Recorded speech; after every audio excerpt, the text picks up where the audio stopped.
Siz də razısınız ki, ölümdən sonra həyat var. Təbii ki var. Bu gerçəkdir. Bəli. Fəlsəfə razılaşır bu fikirlə ki, insan həyata bir dəfə yox, bir neçə dəfələrlə gəlmək ehtimalı var. Bəli. Amma din niyə bir qayda olaraq buna yox deyir? Əslində bütün fəlsəfənin, ariflərin, aşiqlərin, ümumiyyətlə yer üzündəki bütün mütərəqqi fikirlərin təməlində ilahi ideyalar dayanır. Səma süfrəsi dayanır. Bəli. Kim o süfrəyə əlini atıb, oradan bəhrələnibsə, onun sözünün, onun sənətinin, onun fikirlərinin daha qiyamətə qədər bir gücü var, təsiri var. O fikirlər ki, kökü qaynağı yoxdursa, müəyyən bir dövrdə günəş kimi yox, bir ulduz kimi parlar, sonra yox olub gedər. Yəni ehtimalları qəbul etmək düzgün deyil. Gəlin belə bir şey söyləyək ki, bir həyat gerçəkliyi var ki, yer üzündə insanlıq ailəsinə. Quran-ı Kərimdə Rəbbimiz bildirir. Ələstu bi rabbikum, mən sizin Rəbbiniz deyiləmmi? Babamız Adəmin zürriyyətlərini Allah toplum olaraq xitab edir. Mən sizin Rəbbiniz deyiləmmi? Biz hələ dünya gəlməmiş, fərq eləmir. Dünyanın şimalında, şərqində, cənubunda, dünya deyilən bir evdə. Bəli. Əslində kainatda çox kiçik bir məkanda, zərrə boyda bir yerimiz var. Bu 14-15 milyardlıq kainatın içərisində, yəni çox kiçik bir yeri olan yer kürəsinin üzərində biz yaşayırıq.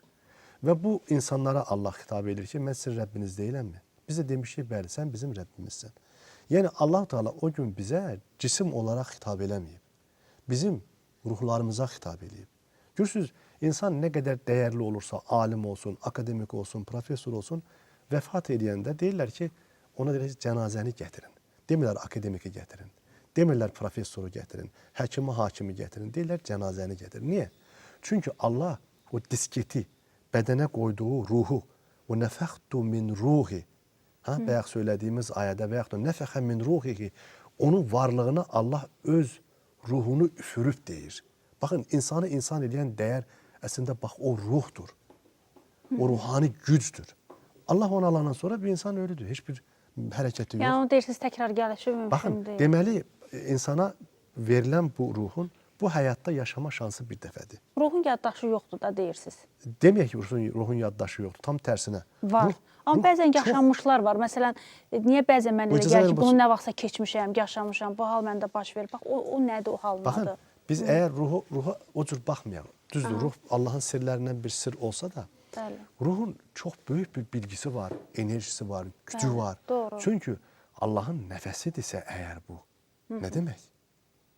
Və bir insan düşünür, məsələn, həyatda idmançılar var və yaxud da oxuyan sənətkarlarımız var.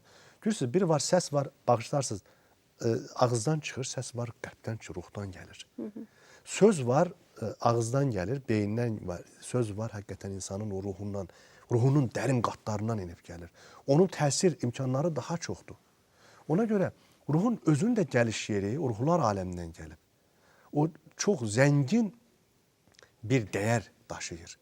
Önəmli olan insan ömrü boyu o ruhunu varlığında ac mı saxlayır, tox mu saxlayır? İnsan öz ruhu ilə. Çünki Quran-ı Kərimdə nə deyir? Rəbbimiz deyir, Nəhnu aqrabu ileyhi min hablil varid. Biz ona şah damarından daha yaxınıq. Nə ilə yaxındır Allah bizə? Əsması ilə yaxındır. Amma eyni zamanda bir yönüyle içimizdə bir elçisi var Allah'ın. Ruh adında. Bize ondan çok yakındır. Bizim özümüze özümüzden yakındır. Ona göre bir insan həqiqi mənasıyla öz ruhunun gücünə əgər gəlib çatırsa, onda qeyri-adi istedadlar ortaya çıxabilir. İstər səsi olsun, istər enerjisi olsun, istər onun istedadı olsun, qabiliyyəti olsun, ilhamları olsun və fərqli yönləri. Dədə Ələsgərin o böyük ruhu 14 janrda ədəbiyyatımızda yazı yazma, məktəb qutarmayıb, universitet qutarmayıb. Doğrudan qələm tuta bilmir amma Təbii ki, baxırsınız ki, o insanların daxili dünyasında əslində ruhuna qovuşmuş insandır. O özünə, o diriliş aləminə yönəlmiş bir insandır. Baxın, bu baxımdan biz 80 il, 90 il, 100 il bu həyatda yaşayırıq. Biz o ruhumuzu necə bəsləyiriksə, bayaq söylədiyiniz bir kəlmə deyiz, axirət xırmanı. O xırmanında, axirət xırmanında yenə də insan o ruhuna qovuşacaqdır. Və İslam dininin digər inanç və təlimlərdən fərqi budur ki, insana gerçəkləri öyrədir, həqiqətləri öyrədir. Amma biz nə qədər qovuşacaq dediniz, bax o əndişə nə üçündür onda? O qorxu nə üçündür? O heç vaxt bizi tərk eləmir. Qorxu qəlbin qamçısıdır.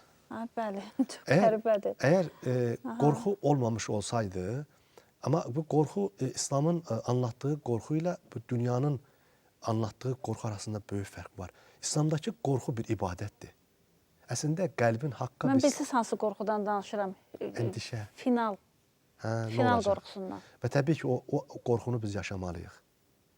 O qorxu bizim içimizdə mütləq olmalıdır. Gələndə bilmədiyimiz kimi böyüklərdən- gedəcəyimiz yeri də bilmirik də. Hə? Böyüklərdən biri söylüyor ki, əgər yer üzünün bütün insanları deyir ki, hamısı cəhənnəmə girib tək bircə insan cənnətə girəsi olsaydı, fikirləşərdim ki, o mənəm.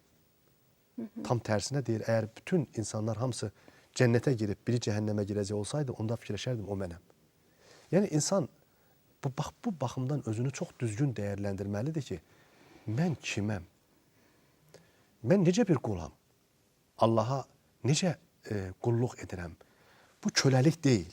Əslində qulluq etmək o qorxunun bağrını yarıb oradakı sevgiyə çatmaqdır. Biz verişlərinin birində söyləmişdik ki, bir nəfər söyləmişdi oradakı insan Allahdan niyə qorxmalıdır ki? Əslində biz ona sevgi ilə Bu yaxınlaşsaq insanın daha Allahdan yaxşı olur. qorxmağı, biz də atamızdan qorxuruq, anamızdan qorxuruq. Amma necə qorxmaqdır bu? Qorxduğumuz varlığa qaçırıq, anamıza qaçırıq. Əslində insan anasını sevir. Anam məndən əl çəkərsə, onun qorxusunu yaşayırıq. Atam məndən əl çəkərsə, insan onun qorxusunu yaşayır. Məndən özünü çevirərsə atam, anam, biz onun qorxusunu yaşayırıq. Odur ki, ən böyük Gözəl qorxu şərt, bəli. Allah mənə baxmazsa, Allah mənim əməllərimə baxmazsa, sevgili Peyğəmbərimiz sözün sultanı deyir, İnnallah lə yanzuru ilə suvarikum. Allah deyir, sizin şəkillərinizə baxmaz. Nəyə baxar bəs? Deyir, və yanzur ilə qulubukum və ilə əməlikum. Sizin qəlblərinizə və əməllərinizə baxar. Biz bax onun qorxusunu yaşayırıq. Görəsən Allahım, mənim bu gördüyüm əməldən, danışdığım sözdən, bu davranışımdan, bu üsulumdan, bu üslubumdan sən razısanmı? Ola bilər mən bir söz deyim, sizi razı salım. Yanımdakı insanları məmnun eləyim. Amma dediyim şeyin içərisindəki riza məqamı var yoxsa yox? İnsan bunun qorxusunu yaşayır. Əndişəsinidir. Əlbəttə, xoşum gəldi sizin o ifadənizdən. Deyirsiniz, o sözün də vaxtilə yazınızda bu barədə danışmışdıq. Sözün də namusu var. Onu da gərək doğrudan da qeyrətini çəkəsən.